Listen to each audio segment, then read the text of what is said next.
మీరేమో ఒకసారేమో బ్యాప్టిస్ట్ అంటారు, ఒకసారి ఇంకో క్రిస్టియన్ అంటారు, ఇంకోసారి ఇంకోటి అంటారు.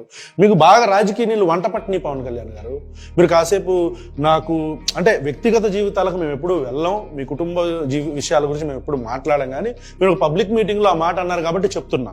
అంటే మా నాన్నగారు నాస్తికుడు, ఇట్లా దీపాలని ఏదైతే పూజ దీపాలు ఉంటే దాంతో సిగరెట్ వెలిగించుకుంటారు అనేది కూడా మీరు అన్నారు, మీకు గుర్తుందో లేదో.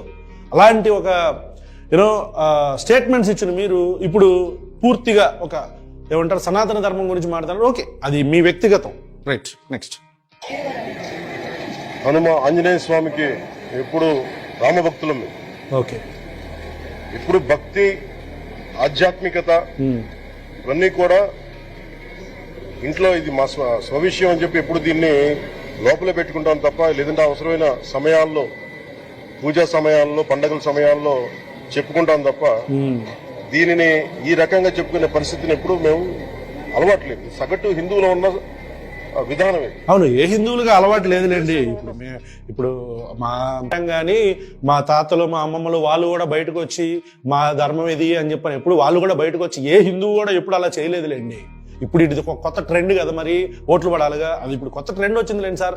మనం అందరం ఒకటే, మీరు మా కుటుంబం, మా తాతలు, మనందరం ఒకటేలేండి. ఉన్న సగటు హిందువుకి ఎప్పుడు భయం ఉండదు. అవును, ఉండదు. సగటు హిందువుకి ఏ రోజు కూడా ఇంకొక మతం మీద కానీ ఇంకో వ్యక్తి మీద కానీ ద్వేషం ఉండదు. అవును, ఏ మతానికి ఉంటది? ఏ మతానికి వేరే మతం మీద ద్వేషం ఉంటుంది?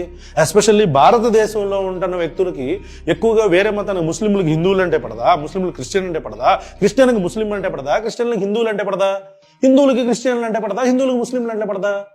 ఎవరికి పడదంటే రాజకీయాల కోసం, ఓట్ల కోసం మతాల మధ్యలో చిచ్చు పెట్టే పార్టీ నాయకులకు తప్ప వేరే మతాలంటే ఎవరికి పడకుండా ఉండదండి. అందరూ బాగానే ఉంటారు.